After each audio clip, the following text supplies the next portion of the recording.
پاکستان کی وزیر خارجہ ہنا ربانی کھر صاحبہ نے UN جنرل اسمبلی کے سامنے کل ایک اہم ترین خطاب کیا.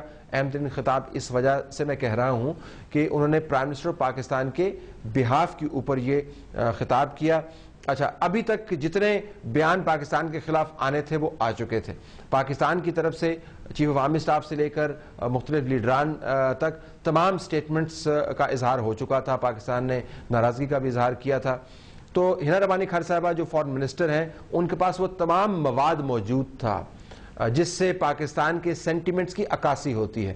ہائیسٹ پالیسی لیول کے اوپر صدر Pakistan, prime minister Pakistan, chief of army staff, مختلف لیڈران سیاسی جماعتوں کے، ان کی اپنی پارٹی، اور اس کے علاوہ وہ تمام لوگ جو اس کے اوپر کسی نہ کسی طریقے سے اپنی رائے کا اظہار کر چکے ہیں. تو ہنا ربانی کھر صاحبہ کے پاس ایک کم از کم ماڈل موجود تھا جس کے تحت وہ اپنی سپیچ کر سکتی تھی. سپیچ کیا تھی اس کے اوپر میں ابھی بعد میں آؤں گا، لیکن میں آپ کو یہ بتاؤں کہ کل دورانیہ اس سپیچ کا، ناظرین، جو کل کی گئی پاکستان کی وزیر خارجہ کی طرف سے، اس تناظر میں جو میں نے بیان کیا کہ پاکستان کی طرف سے سینٹیمنٹ کیا تھا، 23 منٹ تھا. یعنی 23 منٹ تک ان کے پاس پوڈیم موجود تھا، فلور موجود تھا، اور بین الاقوامی دنیا ان کو اٹینٹیولی سن رہی تھی. کل الفاظ جو انہوں نے استعمال کیے 3496، یعنی 3496. اور پاکستان پر جو ایک ہفتے سے لگائے گئے الزامات تھے، اور پاکستان کے اندر جو ہائیسٹ لیول کے اوپر غم و غصہ تھا جس کا اظہار ہوتا رہا تھا، اس حوالے سے جواب جو تھا وہ 0 تھا. 0 سینٹنس تھا ہنا ربانی کھر صاحبہ کی UN جنرل اسمبلی کے سامنے سپیچ کے اندر ان الزامات کے حوالے سے جو پاکستان کے اوپر لگے. الزامات نہیں، مقدمہ ہے جو جنگ کی گھنٹیاں بج رہی ہیں، اور پاکستان کی قوم کے جو جذبات تھے وہ بھی ان کے سامنے آیا تھے. ایک لفظ نہیں بولا انہوں نے، ایک یہ جملہ بھی نہیں کہا کہ Pakistan has been wrongly accused. اس قسم کے اور بہت سارے جملے، خیر ہمارا تو یہ کام نہیں ہے جملے تراشنا، وہ تو فارن آفس کا کام ہے.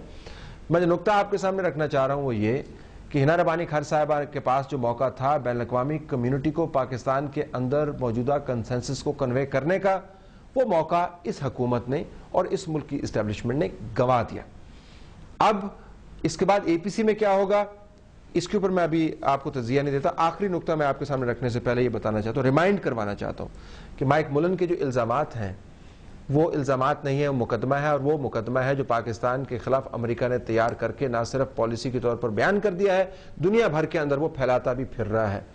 بنیادی ایشو یہ نہیں ہے کہ کشیدگی کم ہوگی یا نہیں، بنیادی ایشو یہ ہے کہ کیا پاکستان کے اوپر لگائے گئے الزامات، پاکستان کے خلاف بنایا گیا مقدمہ امریکہ واپس لے گا یا نہیں لے گا.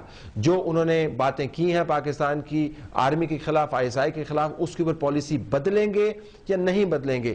کشیدگی تو تب کم ہوگی نا اگر اس کنویں کے اندر سے جو حرام جانور گرا دیا گیا ہے الزام کا وہ نکالا جائے گا. اگر وہ جانور وہاں پر موجود ہے اور پانی آپ جتنا مرضی نکال لیں تو وہ کنواں صاف نہیں ہوگا. اگر یہ الزامات موجود ہیں تو کشیدگی کس طریقے سے کم ہوگی. میں آخر میں صرف یہ کہنا چاہوں گا ناظرین کہ پاکستان کے پاس، پاکستان کی اسٹیبلشمنٹ کے پاس ہنا ربانی کھر صاحبہ کی جنرل اسمبلی میں تقریر کے حوالے سے ایک بہت نادر موقع موجود تھا. ان کو اس موقع سے فائدہ اٹھانا چاہیے تھا، پاکستان کی ریزرویشنز کو باقاعدہ منظر عام پر لانا چاہیے تھا، پاکستان کی قوم کی جذبات کی نمائندگی کرنی چاہیے تھی. لیکن ہنا ربانی کھر صاحبہ ظاہر ہے اس مینڈیٹ سے آگے نہیں جائیں گی جو ان کو پاکستان کی اسٹیبلشمنٹ نے اور پاکستان کی حکومت نے بشمول صدر پاکستان اور پرائم منسٹر پاکستان نے دیا. اگر ہنا ربانی کھر صاحبہ نے یہ موقع گوا دیا تو یقیناً یہ سوال اٹھانے کا ہے کہ APC کا فائدہ کیا APC میں سے کچھ نکلے گا؟ میرا نہیں خیال. کیا APC سے پاکستان کی پالیسی تبدیل ہو گئی؟ ہمارا نہیں خیال.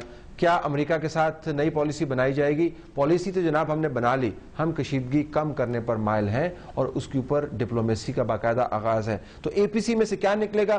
APC میں سے ناظرین ایک اور ریزولوشن نکلے گی، بیانات نکلیں گے، ٹی وی کے اوپر ہنگامہ مچا رہے گا اور مختلف سیاسی جماعتوں کو اپنی سیاست چمکانے کے مواقع نکلیں گے. اللہ کرے ہم غلط ہوں، اللہ کرے بہت اچھی APC ہو، بانتیجہ ہو اور پالیسی تبدیل ہو، لیکن لگتا نہیں ہے کیونکہ ریکارڈ کوئی اتنا اچھا نہیں ہے.